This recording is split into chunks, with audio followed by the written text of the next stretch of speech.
Good afternoon, everybody. Today we are going to be talking about perennial fruit cultivation and care. Tree fruit is the focus. We have a companion class to this on next Thursday, talking about small fruit. So that would include, small fruit would be grapes and raspberries and strawberries and some of the more unusual ones like Saskatoons and things like that. We used to do this class all at once, but we just realized there's just so much information to cover that we broke it out into tree fruit and then the small fruit. So the focus today is going to be focusing on the tree fruit. And let me go ahead and give me 1 second here. Let me get to the beginning of my slides.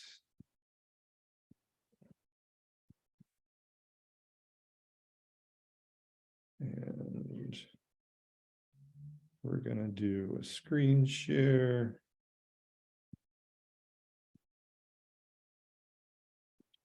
And slideshow. And here we are. Okay. So we're going to be focusing on perennial tree fruit, particularly things that grow well and thrive here in our region in Michigan. Here's a cool poster of a lot of the fruits that are grown here in the state. So overview, we're going to talk about things that we can grow successfully in our climate, and things that do not grow that well here. We'll talk a little bit about that. Considerations for site planning, some information on actual installation and getting the trees in the ground in a healthy way, ongoing care, and pest management. We'll talk about and actually a lot of what the beginning is going to be just focusing on like understanding trees a little bit more. So there's a lot of terminology and just getting to know like how the trees function. I really think it's important, like with anything, is to kind of know the why, kind of the background of like how things function really helps you be successful with, any kind of thing we're doing. So, knowing how the trees function and grow and their kind of preferences and that kind of thing. So jump right into it here. Just talking about, why raise fruit at home. We can clearly get just about any perennial fruit these days at the grocery store, but there truly is not anything like, picking out of your own yard. I have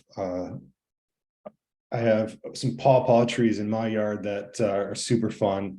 I'm not going to talk, I didn't actually add them to the slides, but that's something that we should talk about more in the future. Is if you're not familiar with a pawpaw, it looks similar to kind of like a mango, and it's actually native to our region, and they have this custardy center, but there's nothing like harvesting that tree fruit out of my backyard. Or like it's just fun, and something definitely to do with friends or with youth. Bringing youth out to the orchard to get and seeing the tree fruit develop is a super fun thing too. So you can also get, have some fun choosing varieties. There's tons and tons of different types of apples or pears or peaches or cherries out there, and so you can kind of select some of your favorite varieties, maybe some things that are kind of harder to find in our region.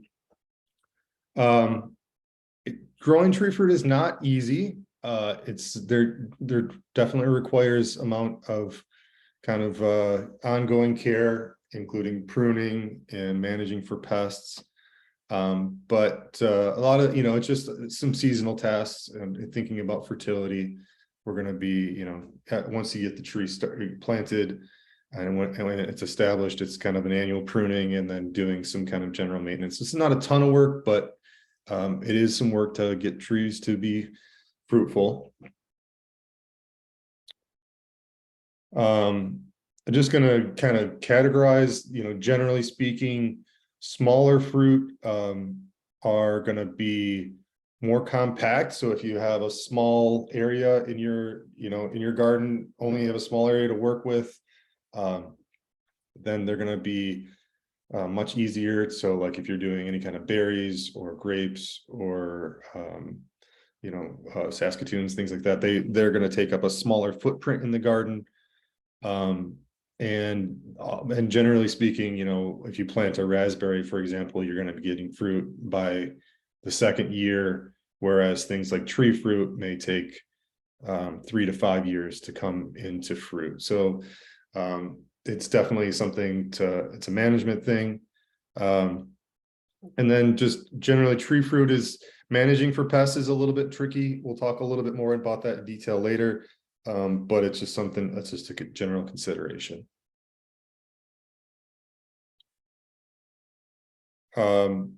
Here's some just my personal anecdotal experience with things that perform best in our area.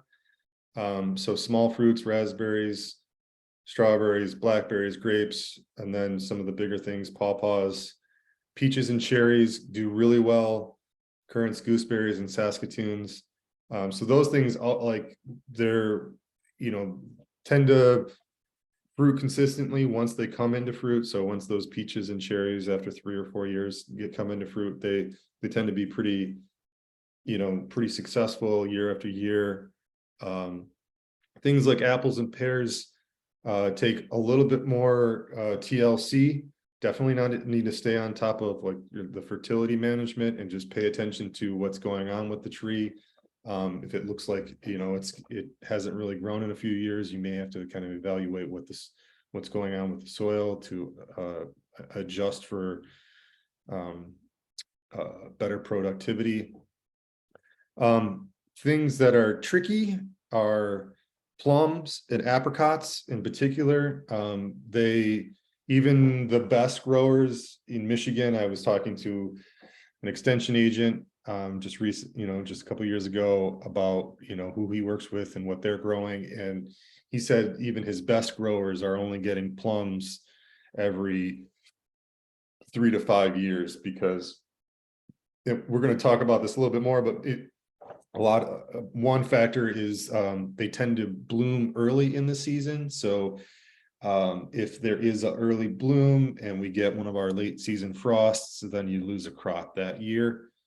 So and then apricots are kind of cousins of plums and similar situation there. Hardy kiwi and hardy figs are just borderline, able to grow in our climate. We're going to talk about zones a little bit more, but those are kind of borderline, need to be in a warmer zone. When we have really mild winters like we are this year, they tend to do all right, but you just would need to do things like mulching them heavily to make sure that they don't get frozen, totally die back from freezing, consistent freezing temperatures. And then just to note that, we're in zone 6A, 6B here in Michigan.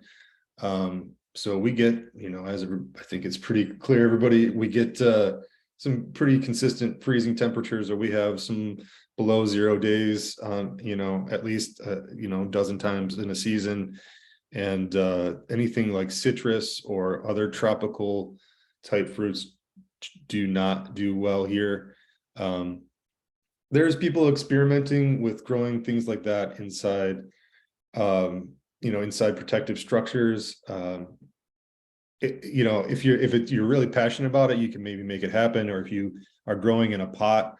But I would say it's probably more for the novelty than for production, because if you're trying to grow a tree in a pot, the tree's only going to get to be so big, and you're not going to probably get more than a half dozen to a dozen fruit off of it in the season. So not impossible, but you're like, as opposed to a really, productive apple tree is going to have hundreds of apples, in context.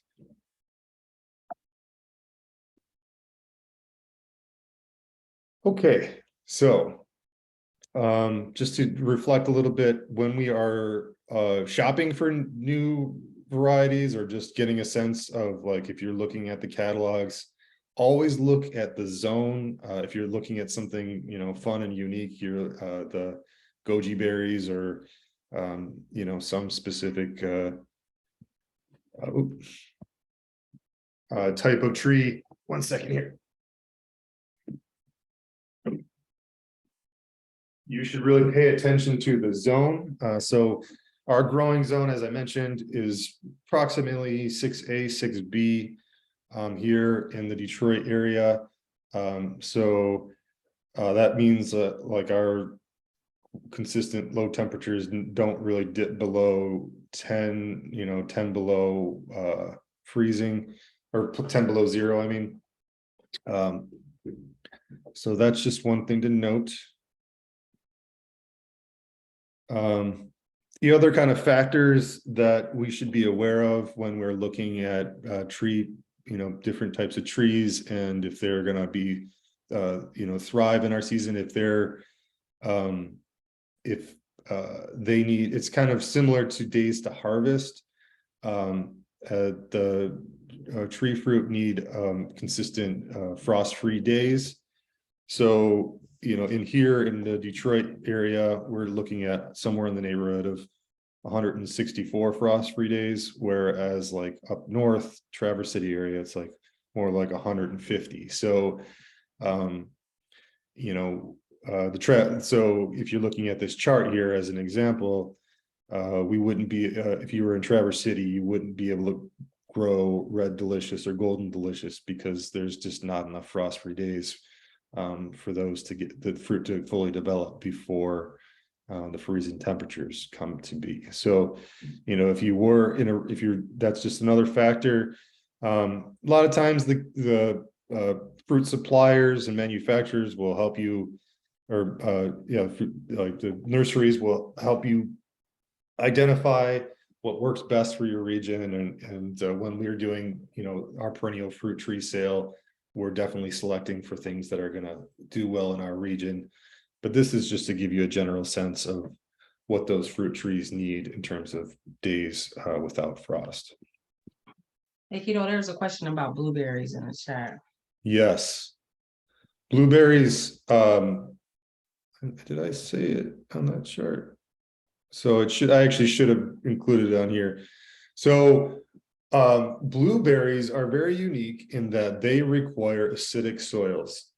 So they're looking for a soil pH somewhere in the neighborhood of 5, around 5 or 6. And the pH in most Detroit soil, really based on seeing hundreds of soil tests that we help with the Garden Resource Program, where Detroit soils tend to be really basic. It is very rare for soils to be low, Detroit soils to be below 7, and more closer to 7.5 in some cases.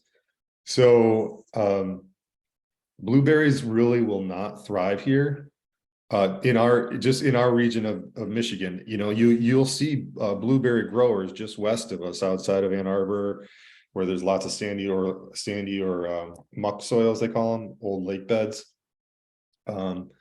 So it's something that in theory you could amend the soil to make it more acidic, but it's a real uphill battle. I know I've seen a lot of people try. The plants will kind of hang on for a minute. They'll survive, but they just will kind of look a little sickly, and they just don't thrive. And people have played around. You could play around with trying to do it in pots and stuff, but again, I feel like there's so many other berries and fruits that we can grow here that will be much more successful. So I guess generally speaking, I would not recommend blueberries. So just a general note for tree fruit is, generally speaking, flower buds develop in the first year, and then the fruit, flowers and fruit develop in the second year. So the buds, from what we would be harvesting fruit from this year would have developed late summer and fall. Just a little bit of biology, just to keep you, mention that. Some and buds are really something that we're paying attention to in relation to frost damage and concern. So I was mentioning before about plums and nectarines being susceptible to frost and they're early bloomers, so they're gonna we're really paying attention to when frosts are happening if we're trying to grow these trees. Some trees actually have their buds are above the soil during the winter, all of our tree fruits and grapes and raspberries, but some are not exposed during winter with a little bit of protection, like strawberries, and then fall raspberries form flower buds after the risk of spring frost.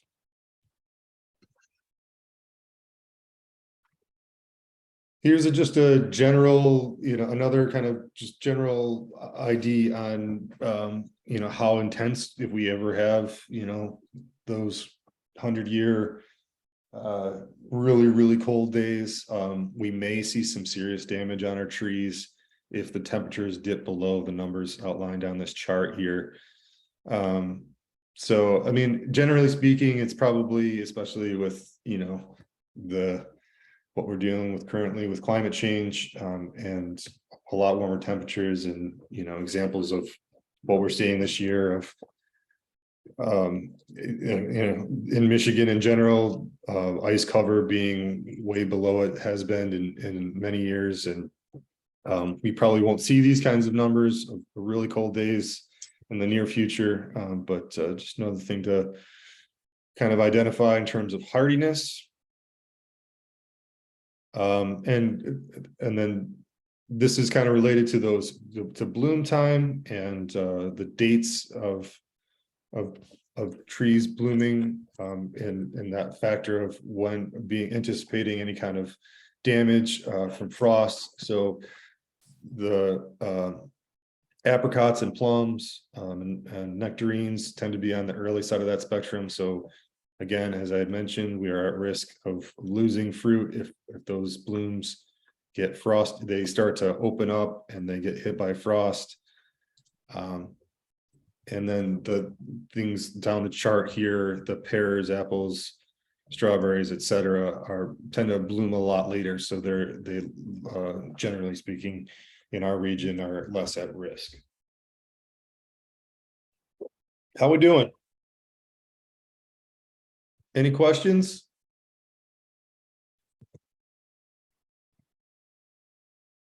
Okay, I'll keep going here. All right, when we are getting ready to plant fruit trees, these are things that we're considering, and for the trees to be able to thrive. Fruit trees need sunlight. They need sun all day long. So this is a big one. If you end up planting in the shade of a really tall tree, the trees will survive, but they will not thrive. And particularly with anything perennial, you want to really think long and hard about where you want to place things, because that's the home of where it's going to be for the rest of its life. And once, if you plant that apple tree, for example, in a somewhat shady spot, and 5 years down the road you want to transplant it, it gets to be big, and it's not going to, it's not going to really tolerate transplanting very well. As opposed to, like with our vegetable gardens, we can experiment and say, oh, I can maybe plant some lettuce here in this spot this year, and if it doesn't work, then next year we just move it to a new spot, and no problem. So other kind of considerations for when we're hey Kido, real quick, yeah, regarding that spacing, does that mean that people can't use that front berm, that hell strip, to put their fruit trees in? I would not, don't use the hell strip. Do not plant your fruit trees in that strip between the sidewalk and the street. For a number of reasons. One, I am fairly confident, and T help me on this. I'm fairly confident that the city does not allow that. It's only allowed for like shade trees. And the other thing, and then actually kind of related to that, is that we're, the way that the trees develop and that we're shaping them is they're going to have branches at waist level, going out 7 feet from the diameter, 6 to 7 feet from the central trunk of the tree. So that would extend right out into the street, one, and into the path of the sidewalk. I mean, ultimately, as the tree grows up, you could kind of prune it to work in that space. But the other factor for why I really wouldn't recommend it is that oftentimes there's like we're salting the sidewalks and splash from cars and like kind of nastiness from automotive stuff that ends up in the street and kind of gets in the soil zone of the plants. So I just don't think that they're going to really thrive in that circumstance. So yeah, definitely recommend putting it in a more in a secluded spot from the kind of the influences of the sidewalk and the street. So back to the list here, soil requirements. We're looking for basically just ideally a really nice, black rich soil that's been, you've put some love into, you've been composting there for a number of years. It's not really compacted from cars driving over it or whatever. So putting some time and energy into bringing in compost or topsoil and kind of cultivating up the spot, and loosening the soil and the whole area of where the plant is going to be installed is a really good idea. We talked about soil pH a little bit, and so yeah, just refer to soil testing. We'll talk about that more in a little bit. And then next is just thinking about spacing, and spacing and again, well, when we're looking at planting a tree, when we get our trees from the Keep Growing Detroit distribution, or you're ordering trees online, generally speaking, they're coming bare root, and it looks like a stick with some roots on it. It's a stick about 3/4 inch in diameter, and it's about 3 or 4 feet long, and they got some roots on the bottom. It doesn't look like much, but ultimately most fruit trees, and we'll talk about the different sizes, the dwarfs and semi-dwarfs and all that in a bit, but generally speaking, trees are going to get at least 10 to 12 feet tall and at least 12 to 15 feet in diameter once at their mature size. So when you are working out where you're going to install the trees, you should definitely consider, you want to have them spaced out enough that you can maintain around what it's going to be its mature size in terms of mowing the lawn and just accessing and moving through the space, whether you're, so you're a walking path, so to speak. And then as well as, you want to have, what else do I want to add to that? Yeah, so just I guess just generally speaking, just like spacing is super important. They look, with 15 feet and a stick sticking out of the ground, it doesn't look like much when you first plant them, but believe me, once they're to mature size, you'll be glad that you did it. Okay, before you keep going, there's a couple questions in here that we might want to just, if you're gonna get to are you gonna get to anything around dwarf trees? Do you have We time? will Maybe talk we about can. dwarfs, yes. Okay, and then I always say this word wrong, but the espalier pear and apple, they wanted to do up against the garage wall. Can you Okay. speak to that at some point? Yeah. Okay. Okay, so let me just write that down.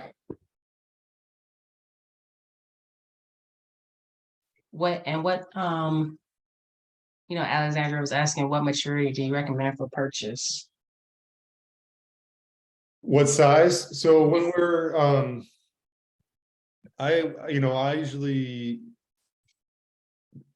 try and get the biggest I can from the menu. I keep saying manufacturer, they're not manufactured, they're grown. From the nursery. I try and get the largest possible from the nursery. Usually they're between a 1/2 inch diameter and 3/4. If you that's like, if you want a really mature tree, I think you can get some things what's called balled and burlaps, and that's like a much more, that's probably more like a 5 or 10-year-old tree. It's kind of rare for you to get those with fruit trees. That's more usually for like shade trees, or ornamentals. But yeah, generally speaking, just see what they have in the biggest size you can get. Definitely pay attention to like what the options are for size, because sometimes, especially if it's like some unique, I think applies more for like the kind of off the beaten path berries and small fruit and things like that. But sometimes you'll pay it'll be like $35, and you look at what sizes, and it's like this 12-inch seedling, which it is fine, but it's like, wow, that's a lot of money just for a little plant. Ideally it would be more like 3 to 5 years old and more, a little bit more robust for that kind of money. So just coming back to this conversation about spacing, in addition to spacing for the health of the trees and maintenance of the trees, we also need to consider the city of Detroit's required setbacks. So if we are planning on installing an orchard or fruit trees, we definitely need to just reference this image here. We need to the trunk of the tree needs to be 15 feet from the sidewalk, the center trunk, and then 5 feet from the alley. And then if there's a house next door, it also needs to be, the center trunk can't be closer than 15 feet from the house. If it's vacant, then if it's a vacant parcel, then it only needs to be 5 feet from the adjacent parcel. So you definitely need to consider these things. Also, one other consideration for fruit trees and dealing with the city is if you are intending to plant 10 or less trees on a site, that is allowed by right. But if you go more than 10 trees, you need to help me out here. You need to do it's like you need to apply for an urban farm, right? Yeah, it'll put you in the bracket of an urban farm, basically, and that means you will need a special land use hearing. Right. Yeah, basically you'll need to notify the neighbors. There's a whole process. They'll consider that kind of a bigger project. Um, and it costs $1,000. Yes. So yeah, probably just plant 10 trees. I mean, and there's and if you're navigating any of these things, like if you're please, T and I, our team is, we're geared towards supporting people and working with the city and making sure that you're not going to end up with any headaches down the road. So holler if you have questions or need help around your plot plan or getting ready for an orchard. Okay. Other considerations are, in some cases we're dealing with some kind of crappy soil, and maybe we don't have the resources to improve the soil. So here's a chart just for some general guidance on, plants that are not, they just don't like if it's poorly drained soil. Peaches, nectarines, apricots, they really need some good drainage. Whereas, grapes and apples and pears can tolerate their feet being wet a little bit. all that being said, this is just kind of coming back to my conversation before about trying to just create the best environment for these trees to survive, because they're going to be there for the long haul. So if you have kind of compacted soil or poorly drained soil, maybe it's worth spending a season getting that soil kind of in order before you actually install the trees. If you are in a circumstance like there's some compaction, you could play around with doing a model similar to this, where you're actually building up the soil just in the area of where the tree is going to be planted, and planting essentially in a berm. That works just fine. So that is kind of a thing you can play around with. And that would be actually a pretty reasonable way to approach if you were working with really crappy soil, is kind of installing a bunch of berms for the 10 trees or so, or whatever you're planning on doing. So Miriam, just to circle back a little bit to that conversation about ordinance stuff, Miriam is saying that that 10 tree limit per lot. Oh, right. Or multiple adjacent Yes, lots. right. So you and I actually just spoke about this because we needed to get clarification from the city. And so so how it works is, it's technically, I think and correct me if I'm wrong, technically it's 10 trees per lot. But the city is encouraging, when you're doing a project, they encourage us to combine the lots and change to an urban farm, which, or I'm sorry, combine lots and change to an urban garden, which gains you some protections under the city ordinance. But if you do combine the lots, then it's only 10 trees for the whole project. So it's kind of a loophole. If you did not combine the lots and you kept them separate, they might call you out on that. Yeah, if they see, I think if they see multiple lots that are clearly one project, they're gonna want you to stay under 10.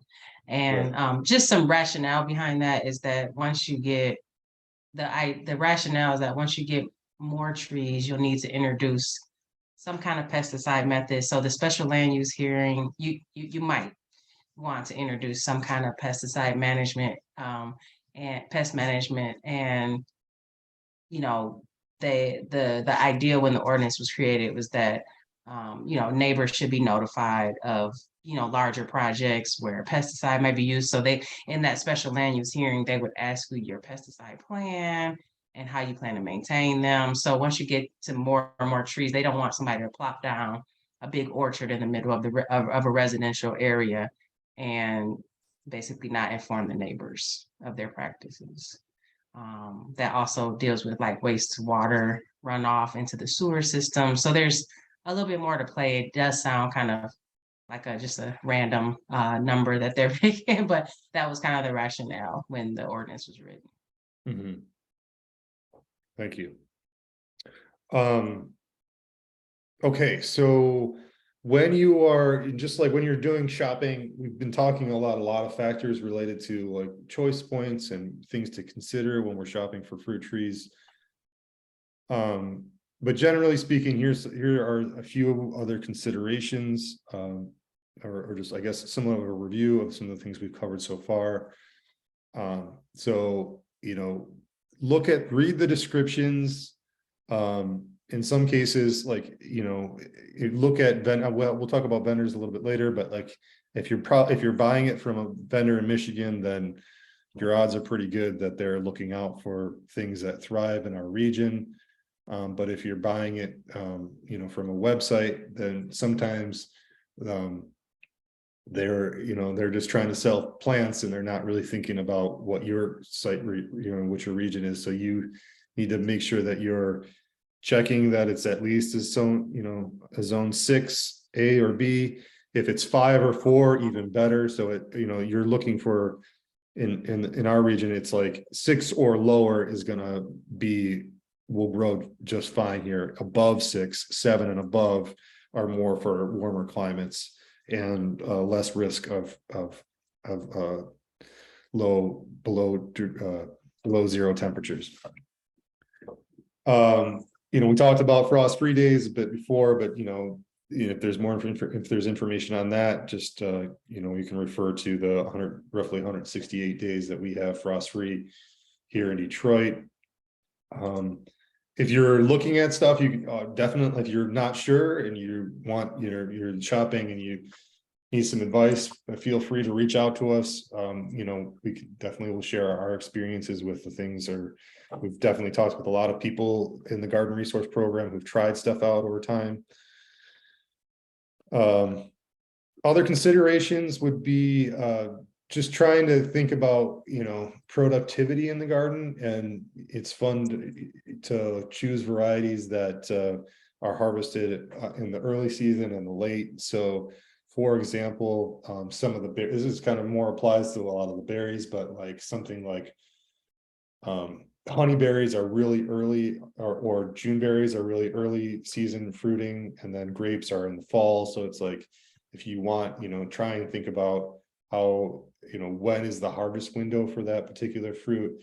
And if you wanted to have kind of continuous harvest of fruit always out of your garden, then maybe consider getting other things that, come into harvest earlier or later.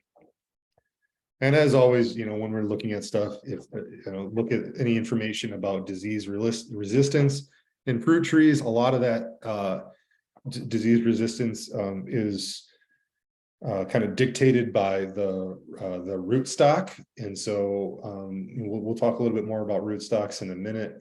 The rootstocks not only dictates the size of the trees, but also has some considerations for their resistance to diseases. So a note about pollination.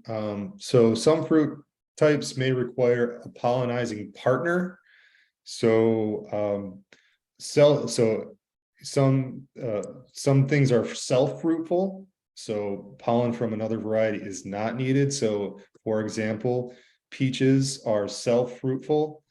They don't need another. You could just have one peach tree in theory.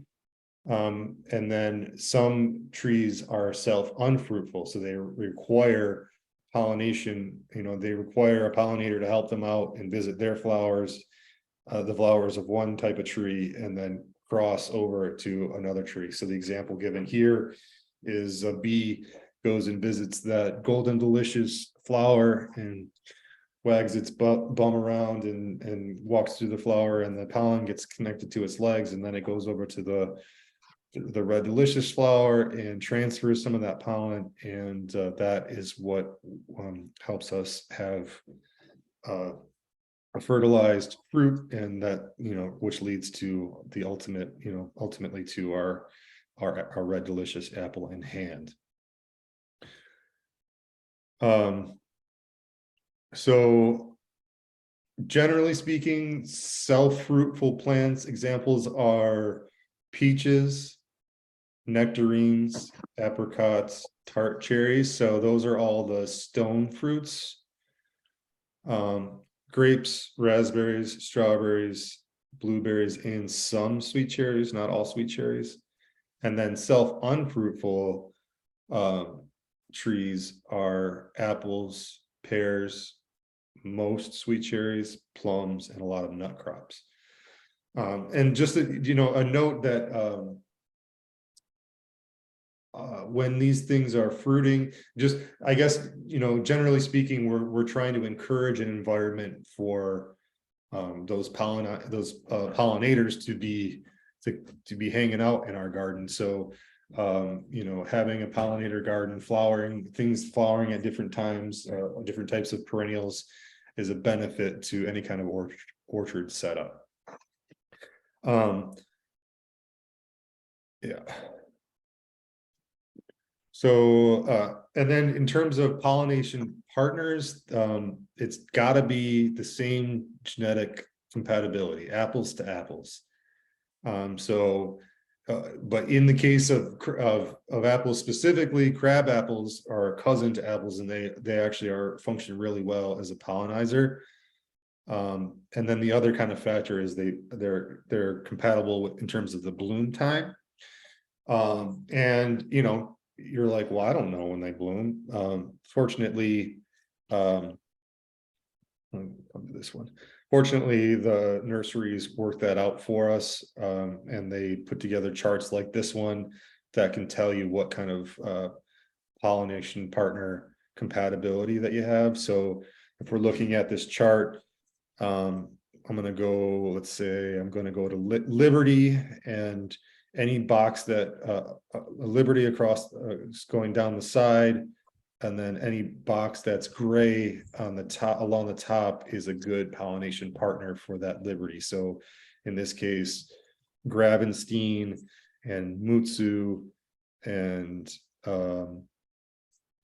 King and Jonah Gold and Carningen, but all that to say, you usually want a different, you want there to be, the pollination partner should be not the same variety, even though they're in this chart, they're putting Liberty with Liberty. You would really want Liberty with the Mutsu or the Gravenstein or whatever. You don't want, you'll have better success if you have a different fruit type for that cross pollination.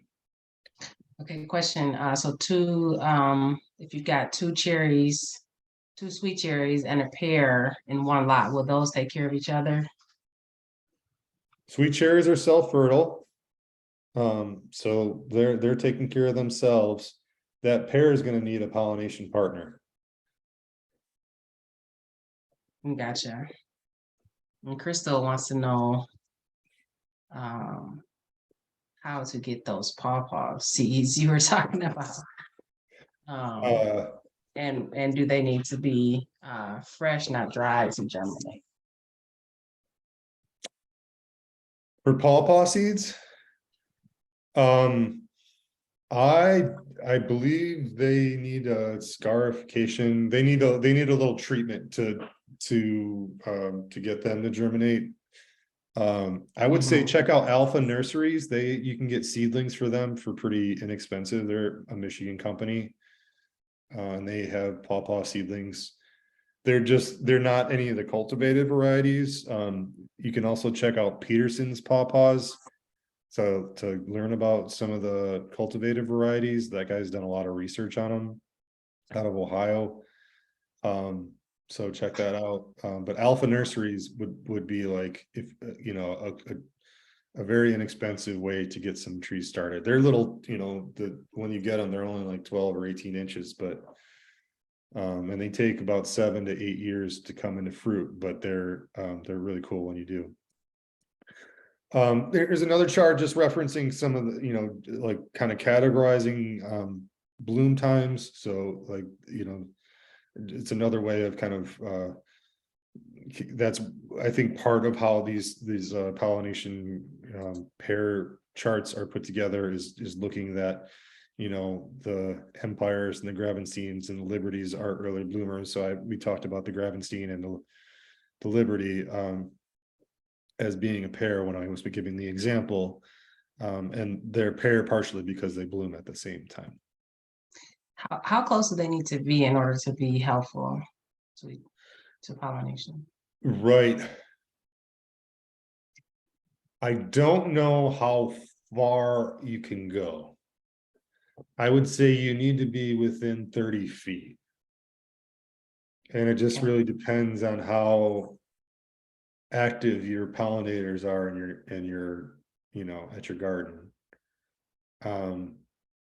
So I actually was given an apple tree at a class, and I was kind of hoping that so I only have one apple tree planted in my yard, and I was just kind of depending on that there are other crab apples and apples within in my neighbors' yards. It was somewhat of an experiment, and it works okay. The fruit set on that tree is not terrific, so that's probably part of the reason, is that I need to have another tree closer. And Alexandra also had a question in there, and Alexandra, you might want to come off of mute. You had kind of extensive question about plants to grow in the orchard to maximize food production and land use and also replenish soil. So I'm thinking you're talking about like what can you plant alongside the fruit trees, like vegetable plants?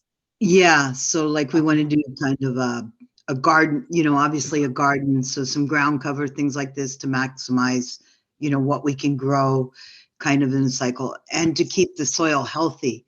There's been a big problem with depleting the soil. So are there things that we can grow and then kind of use and mulch it into the soil after we harvest it? Do we rotate it? We want to teach, you can't just keep growing things and I guess we're trying to get around instead of like purchasing fertilizer or there are things we can grow that would kind of serve naturally to, maybe do insect repellent, kind of things like that. Right. And benefit, just right. If that makes sense. Right. So people talk about things like comfrey being super accumulators for and like kind of a good compost crop, so to speak. So some people will grow comfrey at the base of the tree and then periodically cut it down and just let the leaves decay at the top. So in theory, it's like aggregating the nutrients into the plant material, and then when you cut it down, you're letting it decompose right into the soil. And there's other like kind of companions, like people talk about planting garlic at the base of trees or garlic chives as a natural deterrent for some of the pests like plum curculio. We're not going to get too in depth on those things right now, but I definitely would recommend checking out if you're interested in those things in particular. Really great resource is The Apple Grower by Michael Phillips. He also did a book called The Holistic Orchardist, and he's got lots of recommendations for things related to that, as well as like particular kind of combinations of organic type fertilizers for particular applications. Okay, thank you very much. I appreciate it. Yeah, sure. So I just wanted to identify a little bit of terminology here with this slide. And particularly in this case, the graft union. So when we get just about every fruit tree that we purchase is grafted. So it's got a particular type of rootstock, and then there is and then the selected variety, our Gala or our Honeycrisp or however is grafted onto that rootstock. So the rootstock dictates the size of the tree and to some degree like the disease resistance. They're cultivated varieties of rootstocks that tell us that help the tree be disease resistant. So here's another image with and in particular, we just want to like have a real understanding of where the graft union is located on the tree, because that influences how we plant the tree. We always want to make sure that the graft union is above the soil line. Okay, a couple people wanted that book again. If you could type it in the chat, maybe for folks. So copy and paste it and grab it right now. And then while you're doing that, are you planning to go through some like pest management stuff? Specifically, the four-leggeds are in the chat. Deer. Yeah. Okay. Yeah. Okay. Yep.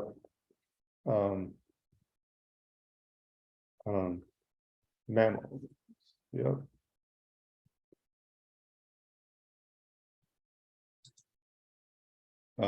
Deer and birds. Okay.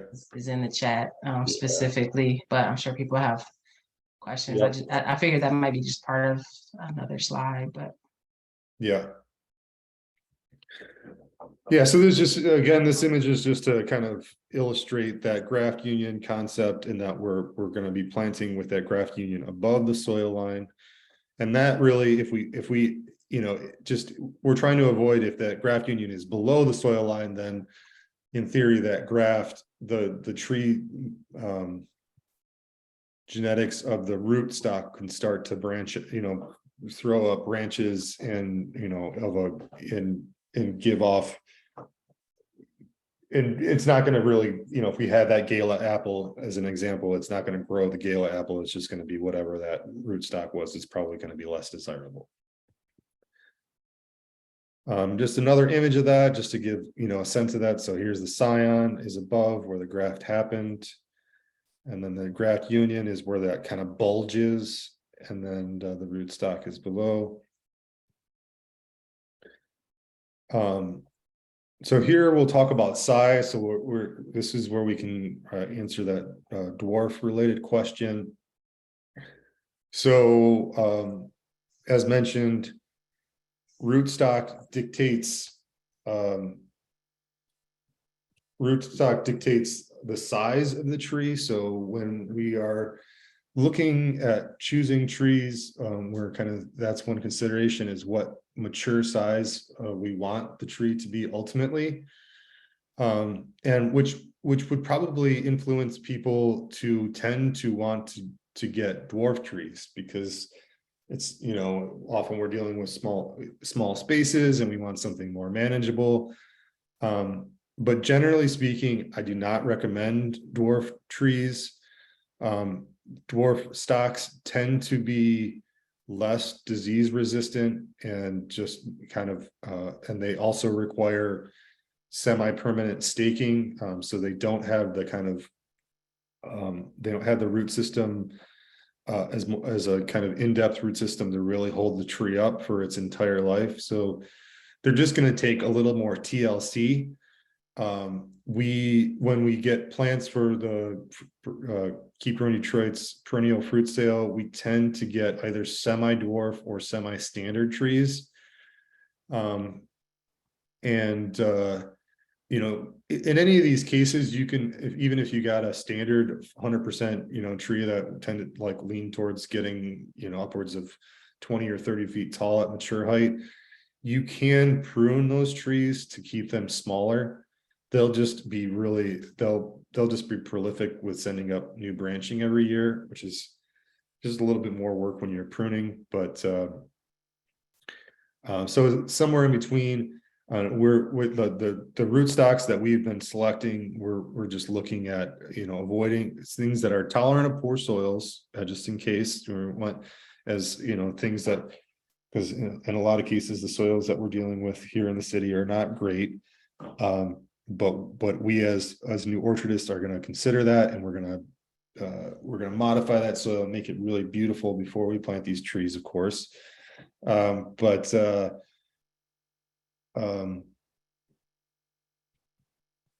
yeah, you know, even if you have a semi-standard tree, we can get it down. We can, you know, prune it to be within the a comfortable management size as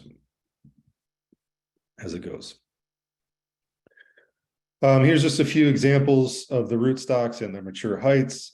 So they have really, you know, exciting, interesting names like MM111 and M7 and G30. Not much more to reference here other than, you know, like you can see their mature size, and you can see these semi-dwarf and, you know, the M26 and the Bud 9, these semi-dwarf and dwarf trees definitely require staking. And you can also see with the reference at the bottom of this image here that turns out both those, you know, the M26 and the M9 are susceptible to Phytophthora colorata and fire blight. So they're, you know, they're just a little more sensitive to some of the disease problems. I'm sure there are some cultivars out there of dwarf trees that maybe don't have as many disease issues, but the staking is still a consideration. When am I going to get fruit?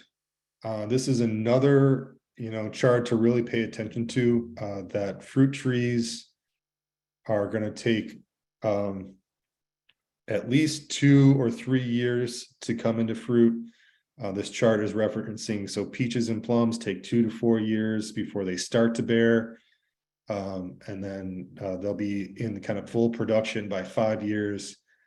But those trees only live up to 12 years. And so, and just to reference earlier, I was talking about plums. If you're trying to grow plum trees, and they're only, and I was saying that you may not get fruit from them until every 3rd or 4th year. So, if the tree only lives 12 years, it's just like you're not going to get a whole lot of fruit out of it, unfortunately, in our region. Things like tart cherries, sweet cherries, apples, and pears tend to live much longer. Apples in particular, there's legacy apple trees that, I'm sure some people in the room today have some family members with an old apple tree in their backyard that's still going strong. So yeah, just to note that sometimes it's going to take a little time for these things to really come into bearing fruit. In some cases, pears can take as long as 5 years to start bearing, and 10 years to get to their full potential. So it's a patience thing for sure. Here's some resources on where to purchase fruit trees. We do a perennial fruit sale at the beginning of the year, every year. And I'm sorry to report that at this point, we're already sold out for the season if you haven't gotten a chance to get on that. But definitely stay tuned if you're thinking about it for the future. We try and get that information out. It says January here. We've switched it up a little bit because of our little orchard program. So usually I think it's the beginning of February that we start to roll out the perennial fruit sale. But there are a few other companies out there that are worth checking out.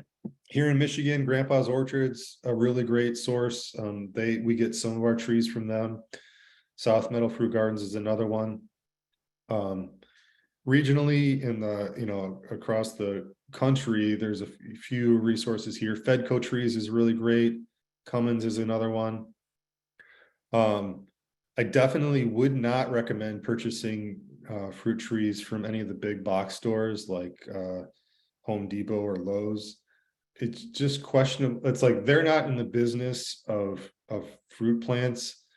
You don't know what those trees have kind of like. If you're getting it from a nursery that's all they do, they're going to pay a lot of attention to making sure that that's a good, healthy plant by the time you get it. Oftentimes the things at the big box stores are in pots. I guess if you're getting it, like if you go to they're on clearance and you get it for $5, like, sure, that's it's not a bad idea just to, throw down a few bucks and get a tree. But at the same time, you should really consider that tree is going to be, occupying a space for an extended period of time. And if it's just kind of limping along because it's poor quality, it's just a waste. And I didn't put the slide in here on timing, but I would say that, really you should be ordering fruit trees by the beginning of March. I think the Fedco deadline was last Friday for their fruit tree ordering. There are some other companies out there, like I'm sure you've heard of Stark Brothers. I just tend to, I feel like Stark Brothers is expensive, and my experience with them has not been great, and I just kind of we used to order trees from them years ago. And after working with some of these smaller companies like Cummins and Fedco, I just feel like you get a lot better product personally.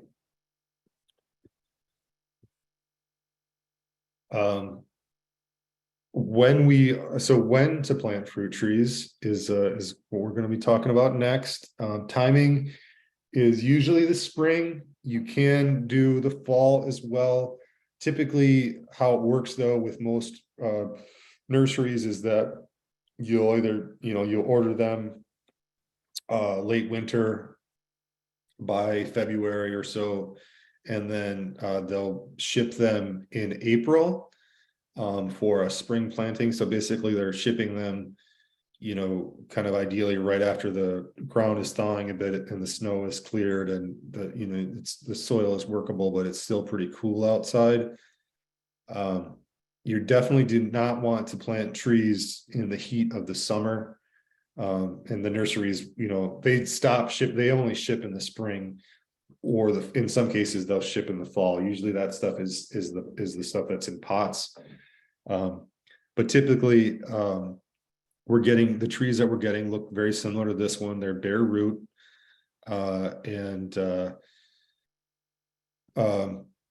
If you are getting containers, you can really plant them just about any time because they're, they have their little home in the soil in the pot.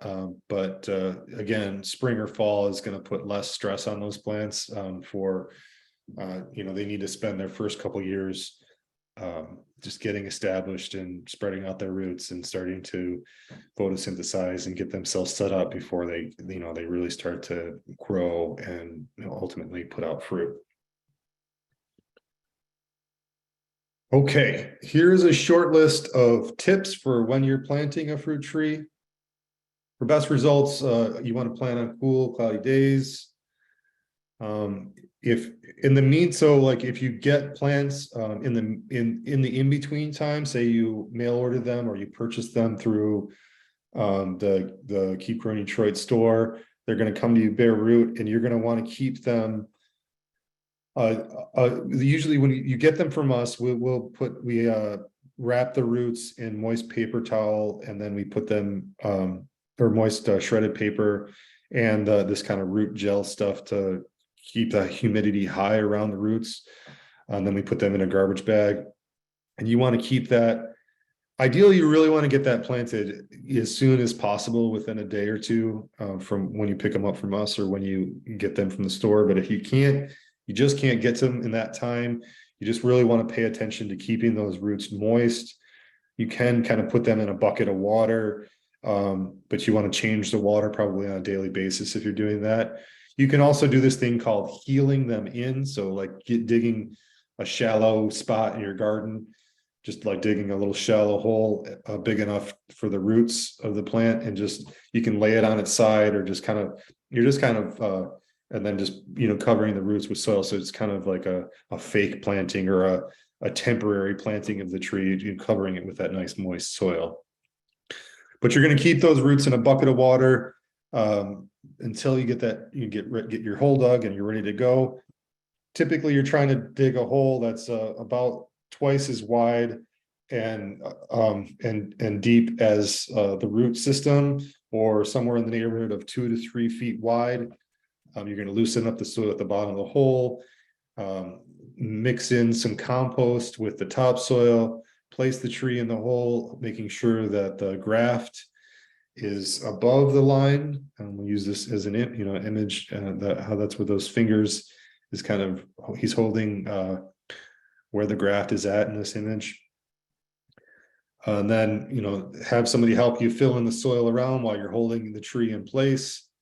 And then you're kind of, with your fingers or the back of a shovel, you're kind of loosening the soil and trying to get it to settle in around those roots. And then, and then you're just paying and then once you kind of fill in, and then you kind of slowly fill in the soil, and then water it in really thoroughly and mulch it, making sure that the mulch isn't touching the trunk of the tree. And then just a reminder that we're making sure that we're not planting these trees too close. We're paying attention to spacing, and that would be somewhere in the neighborhood of 15 to 20 feet apart. One more image referencing that graft union and making sure that that's above the ground. The left image, is the correct space where it's roughly 2 to 3 inches above the ground, that the bud union, and then on the right hand side, that's the bud union is buried. And this is an example of what happens when you bury that bud union. You get that the root stock starts to, starts to root out above the graft union, and that's a bad thing. Here's another image with, with a little bit of recommendations for, illustration on what it's going to look like when you're planting your trees. There are also, in this case, this is from the Fedco trees catalog. They do this recommendation of this kind of little donut ring around the edge, which is like make a little bit of a lip ring around the edge of the soil with an indentation towards the trunk. So when you're pouring water in there, a 5 bucket, you're doing roughly a 5 gallon a bucket of water a week for these. And so the water, it just causes the water to filter to the center and water at the root zone, as opposed to if it was, concave or convex, then it was like a hump, then the water would kind of roll off the sides.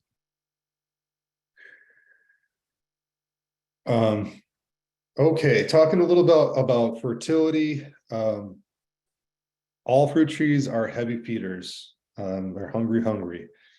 And they're going to be removing large quantities of mineral nutrients from the soil on an annual basis. So we're always, we want to have, if we can do a soil test once a year, that's great.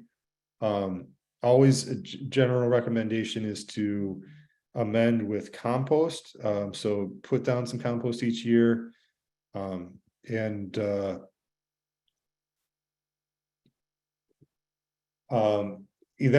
best barometer for how much and what fertilizer to use comes from doing a soil test. But once you have, like, you could do a test every other year or every few years, and then just use the recommendations for your fertility additions for the in between times. So if you did a soil test this year, you can use those general recommendations to use some kind of organic fertilizers to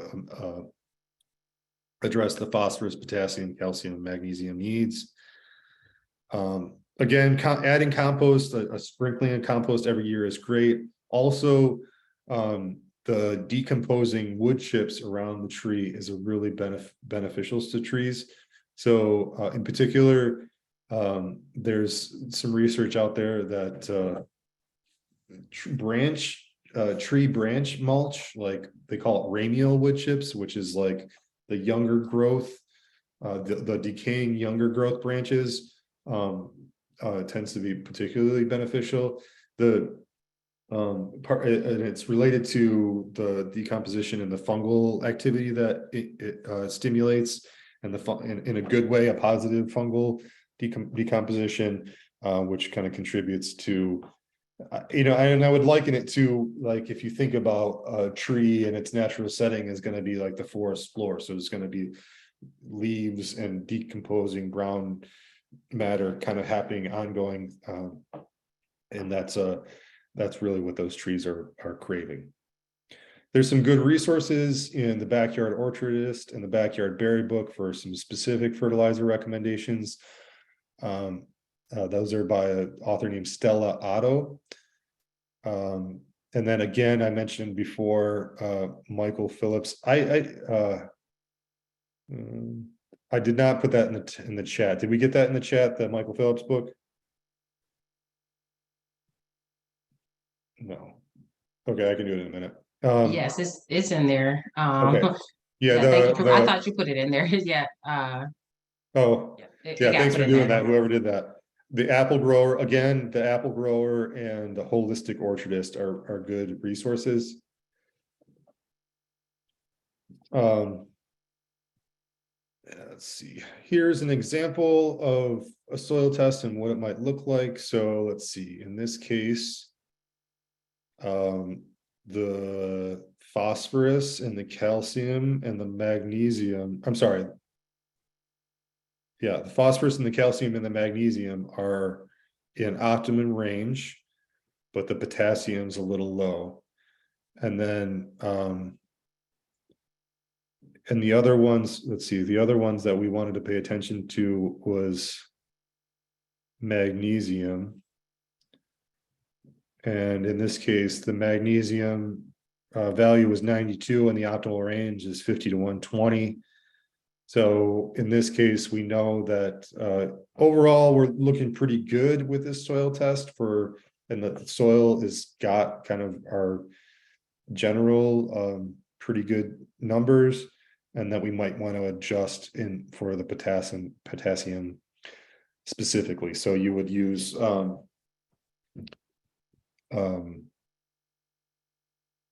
green rock phosphate would be an organic version of potassium, or no, I'm not rock phosphate, green sand, excuse me. So what would happen if you just went out there and grabbed a bottle or a bag of organic fertilizer? Too much will lead to lots of leaves and shoot, particularly if it's high in nitrogen. So generally speaking, we're not really, nitrogen is something that provides young green growth, and fruit trees in general probably want more of potassium and phosphorus.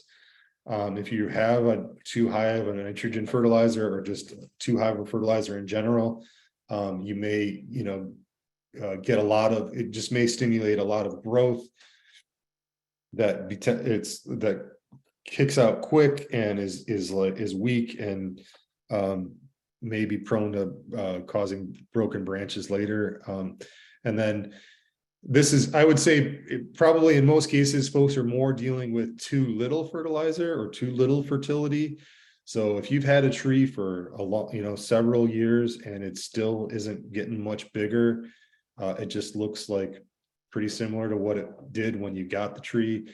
I would say likely that you would, one of the factors that you're looking at here is probably to try and increase the fertility. The other factor I think would be making sure that it doesn't have competition from grass growing up right against the base of the tree. So you definitely, we'll talk about that more in a minute, but you definitely want to make sure that that the tree doesn't have competition from other things creeping in its root zones, because that's going to really affect its ability to develop. How are we doing? Any questions?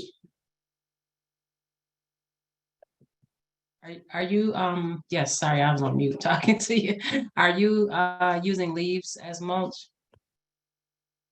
Leaves as mulch is great. Wood chips is also great. I would say wood chips is gonna provide gonna stick around a little longer, so it'll help with weed suppression longer, and also help with keeping moisture in the soil. So I would lean more towards wood chips, but leaves are just fine. They're great. I don't know if we really need to spend much time on this one. There's just basically you can kind of get a sense of related to the last slide talking about fertility. You can have a sense of how well your tree is doing by measuring, getting a sense of how much that tree has grown in a year. So you can look at last year's growth rings. So you can see there's a point on a branch where you can see where distinctly and I should have an example, but I'm sorry I don't. Where a new growth, typically a branch will start off, will grow outward from the end of where it was last year, so to speak. And so you can use the measurements there to say, have a sense of how well your tree is developing in each season. And then you can use kind of these calculations in this reference chart to have a sense of how well your tree is kind of progressing as time goes on. And again, I'll take a minute just to reiterate for those who are maybe coming in late that we will be sharing the slides from class today and the video, so you can have a reference for that later.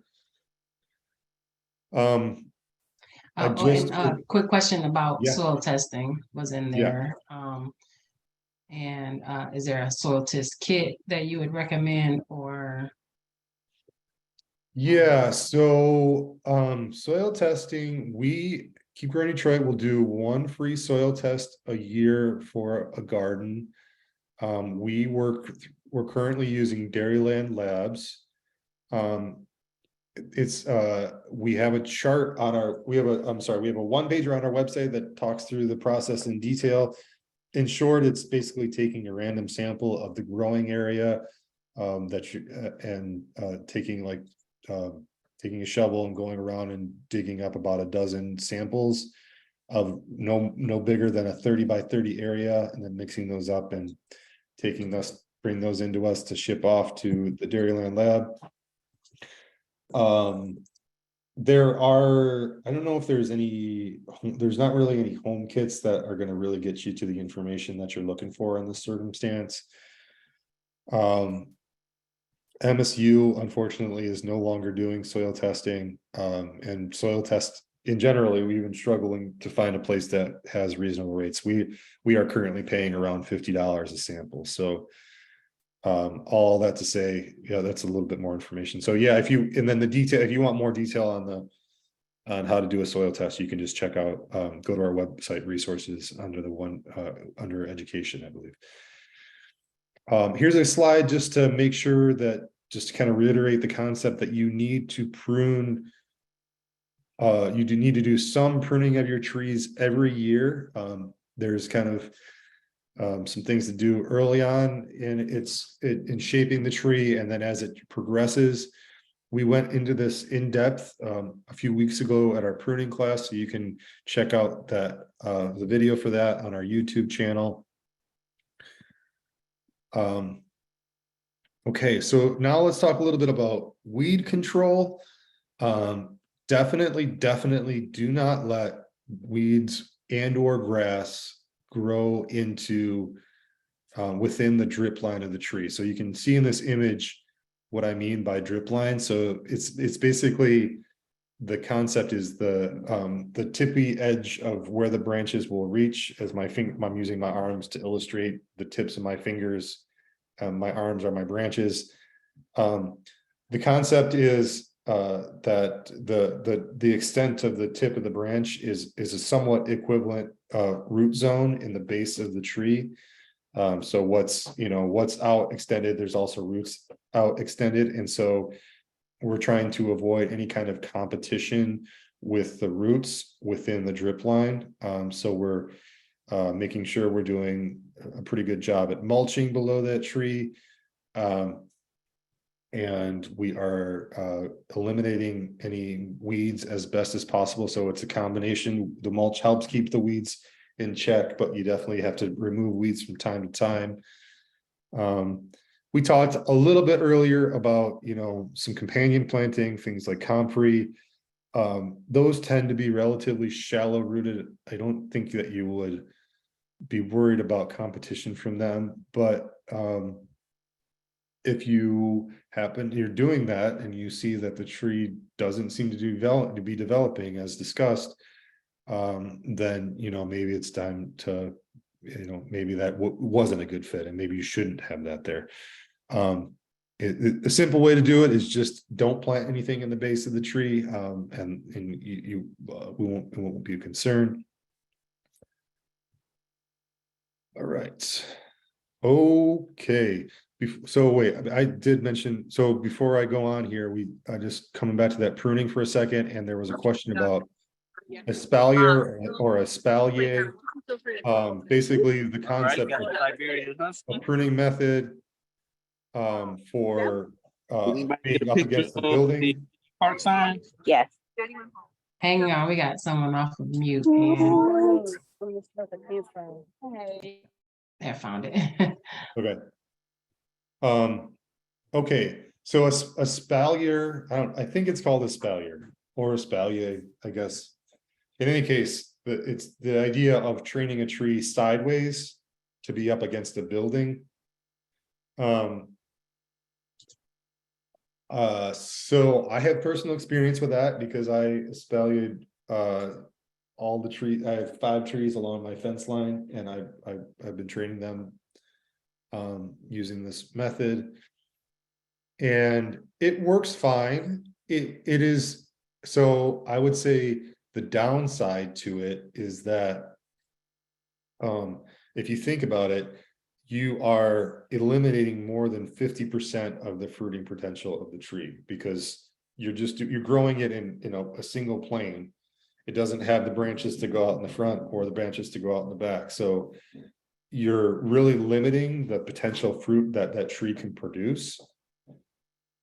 It requires more pruning. Aside from that, it's not that hard to do. You just got to stay on top of it every year. That's all I really wanted to share about that. Is there a particular question in addition to that around the espalier? Okay, let me know. Okay, talking about pests. Tree fruit pest management. So there is no silver bullet, and this kind of applies for pest management for a number of, like when you're dealing with vegetables too. It's like really you need to identify what you're dealing with before you have a strategy to actually address the pest. So there's no spray that you can just spray every year and it gets rid of all the pests and you're good to go. You have to, like, do I have pests? In this case, to the next bullet point, if there's a low number of pests, it's, we should consider that tolerable, because it also, we're also trying to create an environment that we have beneficial insects that can maybe help out with some of that process. So that's another case for having a pollinator habitat, because it's pollinator and beneficial insects habitats with lots of different types of flowers that really also can encourage things that can use these pests as lunch. Generally speaking, we are trying to treat the cause of the pest outbreak, not the symptoms. So in some cases, it's tricky because, like, when you identify that you have a pest, it's already too late to address it that year. So it's like you got some plum curculio bites on those pears. Well, you're just like, basically you're just saying, okay, now next year I need to do the preventative things to prevent plum curculio.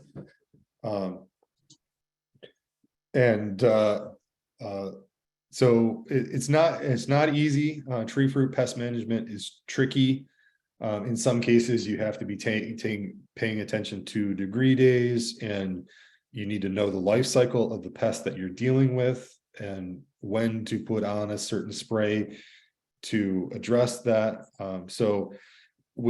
All that to say, the books and resources that I've been mentioning have more information. So you have to kind of work backwards. First step is to identify the pest and then understand its life cycle. And then you can, once you figure out that you have plum curculio, then you start to look at, okay, what are the different ways that I can address plum curculio, whether with first off with prevention, and then ultimately with reaction, with some kind of spray or something. I mentioned this, but yeah, we're definitely trying to enhance the environment for beneficial insects to have thrive, because they're going to help us do our job. And then conversely, if we're using any kind of broad spectrum pesticides, that's really going to cause problems for your beneficial insects too. So definitely do not recommend that. And then also, it's like when you're using any of those things, organophosphates or things, it's like, well, you don't want to be ingesting that into your body, so you probably don't want to be spraying it on things that are related to food, right? Mm-hmm. Would you recommend like netting for like cherry trees? Catherine saying she did all the things and still needs physical barriers. I mean, if you can make it work. Thing about netting is, like, you may capture a bird, catch a bird in it, and like nobody wants to like come out and have a dead bird in your netting, which is a real possibility. But there are, there are some effectiveness to that. It's also like, can you effectively net around the entire tree? It depends on the size of it. So it is one strategy to consider.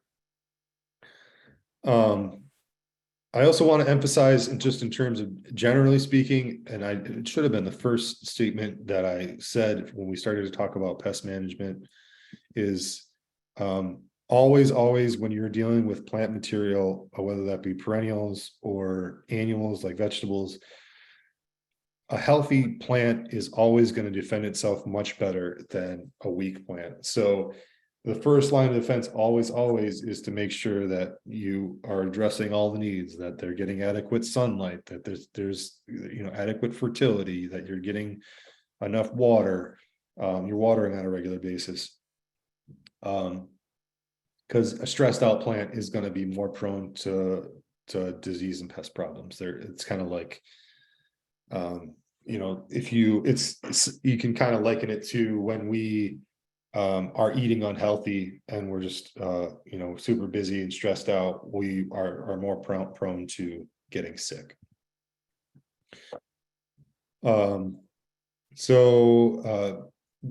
This now we're talking about some strategies, and this would be cultural controls. So along the lines of the netting, so we're just trying to impact the situation to try and address pest problems. So when we're selecting plants, we're looking for resistant varieties. We're sanitizing our equipment when we're using it. We're trying not to introduce any kind of diseases. If we're pruning and we don't want to spread from a pruning cut. If there's any kind of disease on it, we're going to clean our pruners between our pruning this tree and that. There are a few things you can do to plant trap crops. I don't have any good example for trap crops for trees though at this point, but that it would be something to look into, what would be a good trap crop for, and I would say specifically related to a particular type of tree, whether that be a cherry or a peach or whatever.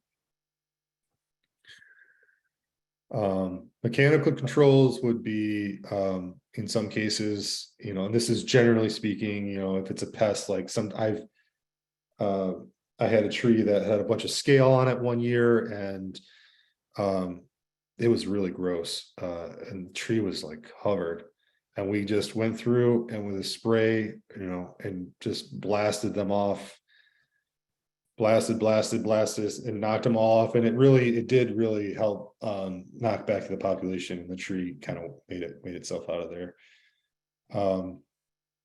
There's a reference to the netting.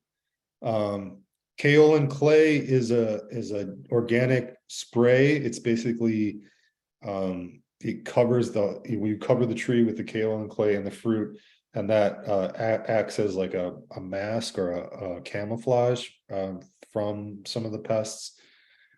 In some cases, you can be hand picking insects, but playing around, definitely, having tree guards on the base for the winter months is going to be a good recommendation. And then some of the biological controls would be, introducing beneficial insects, which has mixed results. Like people talk about introducing ladybugs in certain circumstances, or praying mantises. The downside of that is you don't really have, like, you can't be like, all right, ladybugs, I'm going to put you out in my garden and you're going to stay right there and you're going to live there. They're going to be like, no, we're in nature and we go where we want.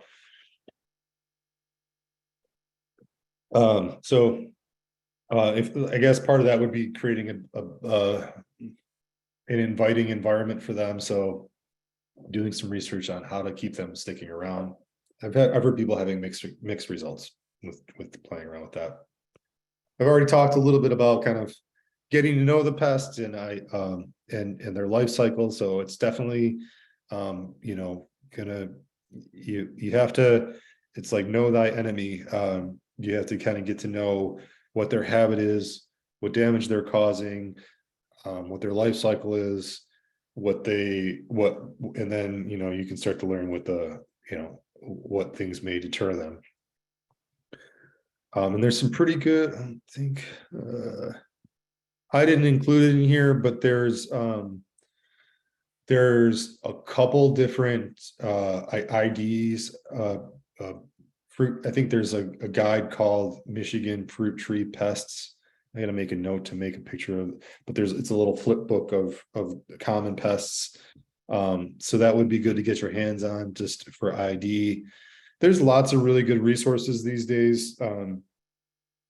So like, and you know, internet searches are definitely a way to go. It can be a little bit overwhelming because you don't know what you know, like there's a lot of information, but I would say if you said you have you know, I would just do a search. If you had for pear, you had disease on the leaf, so spots on leaves of pear, and then images, and then you look for images and look for images that look similar, and then you can start to figure out if it's a rust or a blight or something. So that, you know, those are some tools to think about. Similarly with like damage on an apple, and you know, bite in an apple, insect bite on apple, and then you can look up some images and get a sense of what the bite looks like, and that'll help you narrow down what the problem is that you're dealing with. Generally speaking, you know, so there were some questions about how not to navigate mammals and birds. Boy, it's tricky. I'm assuming that you're probably talking about squirrels in the mix. Last year was the first year that I had a really good I had probably, at least for these espalier trees, I had 20 plus pears, nice looking pears developing on my tree, right? And it's not a ton, but it's still like, we were really excited. We were going out there every day and looking at these pears. And oftentimes I'd be working in the kitchen when I'm at work, working from home, and I look out the window and I see the squirrel running along the fence line, jumping in that tree and grabbing those on, like they got every last one. And squirrels are really good at climbing, and they're really hard to address. I've made it, in particular in my circumstance here, I've made it easier for them because all they have to do is run along the top of the fence line, and then they're right up there in the tree. So I thought about, you know, being creative of putting some razor wire. I'm gonna put some razor wire up for sure, or something. Just kidding, but so yeah, being creative on making, you know, what would prevent them from running along the tops of the trees. I think some people have, like, you know, you can put a bag around the individual fruit and kind of wrap it. You can't do plastic bags, but like maybe some kind of paper bag. I've seen people play around with that.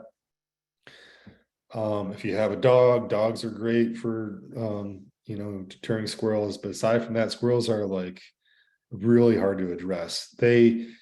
Things like flash tape or like scarecrows or things like that will work kind of sort of sometimes, but once they, you know, squirrels are smart enough to know that after a time, like that moving thing is not going to hurt them, and they can really affect the situation. So maybe live trapping squirrels and removing them to another part, or you know, I don't know, squirrels are a tricky one.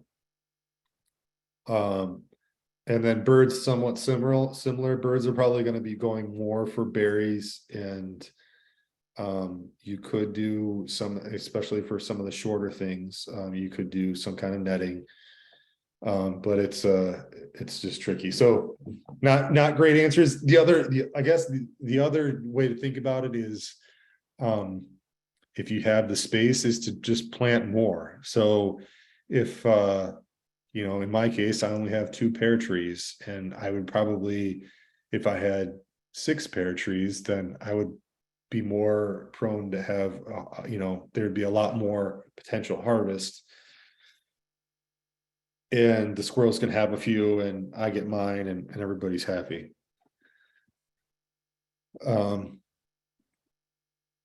So yeah, and then getting into other kind of pest management strategies, is starting to look at some of the chemicals, whether they be, or, you know, in this case, there's, you know, we're always, you know, we're definitely on the, Keep Running Troy is definitely encouraging people to use organic related methods. There are still there are things that are organic that are still kind of intense, like some of these sulfurs and coppers and things that you need to be careful when you're applying them. But in the end, you can't just, there's no blanket thing that you can spray that's going to address a specific pest. You have to know what it is first. Here's just a listing of a number that are out there. And so you kind of, if you purchase them, they also have some information on the bottle that'll tell you what they are intended to address.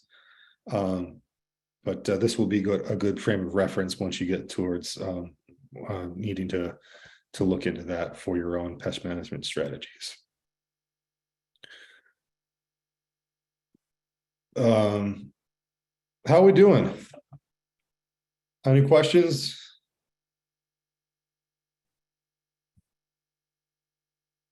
We're good. Okay. All right, so now we're talking specifically about insects. We're dealing with not only pest insects. We're talking about, you know, there's basically a whole ecosystem in our gardens, right? So there are, in our kind of terminology, there are beneficial insects that help with pollination and help with eating other bad insects or insects that we don't want. There are insects that feed directly on the fruit. There are insects that feed on the foliage and the wood. So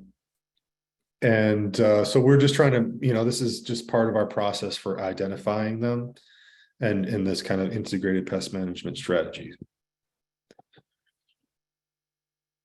Again, just reiterating in this case that there's the ways to reduce pest problems are going to be disease resistant varieties and our sanitation throughout the year. You know, always recommended to spend time in your garden and just look at the tree and have a sense of what it looks like this year. Is it healthy? Are the leaves yellowing?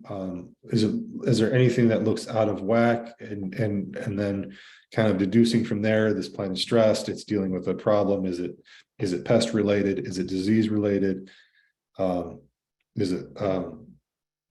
then, you know, and then from there, he's starting to come up with a strategy to address that.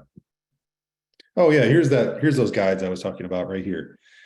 So these are really 3 really good, you know, if you're dealing with problems, these are going to help you figure out with a lot of images. So there's a pocket guide for IPM scouting and apples, and then one for stone fruit, and then there's this common tree fruit pests book is another really good resource.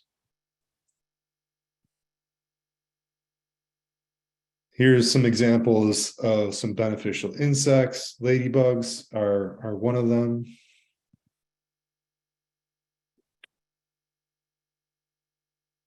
All right.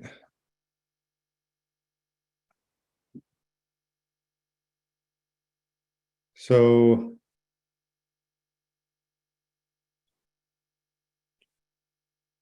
now let's talk a little bit more about kind of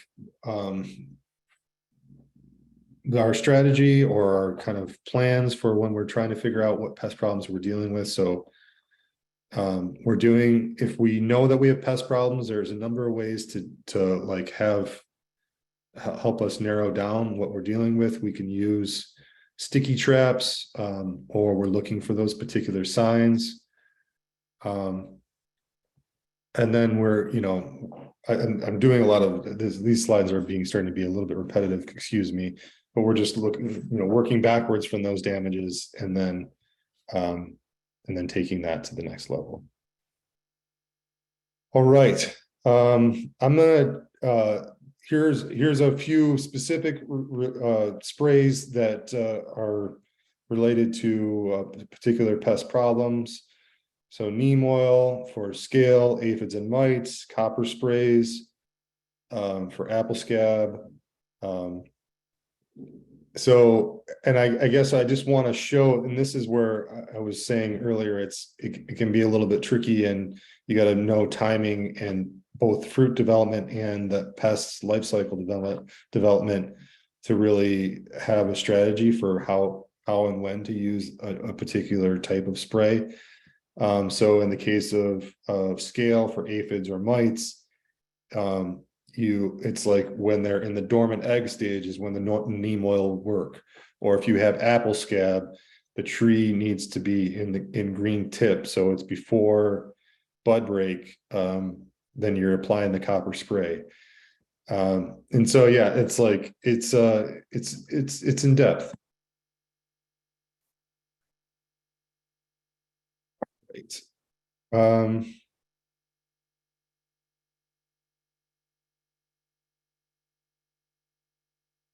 gonna take a break. I think, I don't want to. Yeah, well, excuse me. Here's a few tools, sprayers. Here's some other, I think we're kind of we covered the kind of overview. We're not going to get really in depth on these things. There's some more resources out there. Particularly here's some resistant varieties that you'll have reference when you get the slides. Liberty's a really good one. Definitely want to share, there's some online resources, Organic Fruit Growers website, and Grow Organic Apples is also another one. And with that, I'm going to wrap it up for the presentation, and we can kind of open it up to questions. I want to save a little time for that. Okay. How's everybody doing? All right, Catherine, I have a sweet cherry tree I sprayed with a cayenne solution, put reflective tape, but the birds still ate my cherries. Sorry to hear that, Catherine. Yeah, I think birds are, they're tricky, as we've been discussing here. I think I might try that net you were talking about. Okay, right on. This year. Yeah. Okay, anybody else? Questions?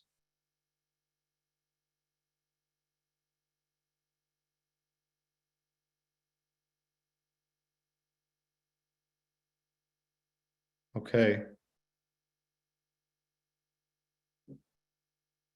Do you feel like we addressed everything in the chat, T? Yeah, no, chat has been kind of quiet. Can Okay. I just ask a clarifying question? Yeah. To avoid grass, what about like a ground cover, like the companion plants, like a clover or something with shallow roots? Is that a good substitute for grass around trees? I would mulch over using clover. Okay. I think you really want to kind of decaying matter zone with the wood chips decaying at the base in the root zone.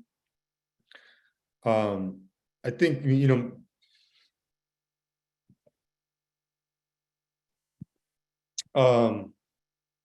yeah, I would lean more towards using mulch than doing any kind of ground cover. Okay. Okay, I have some pruning questions, but I dropped off the call during that section. Just wondering about sweet cherry pruning best practices. For example, I want to prune today, but I read online that sweet cherries prefer summertime pruning. Is that true?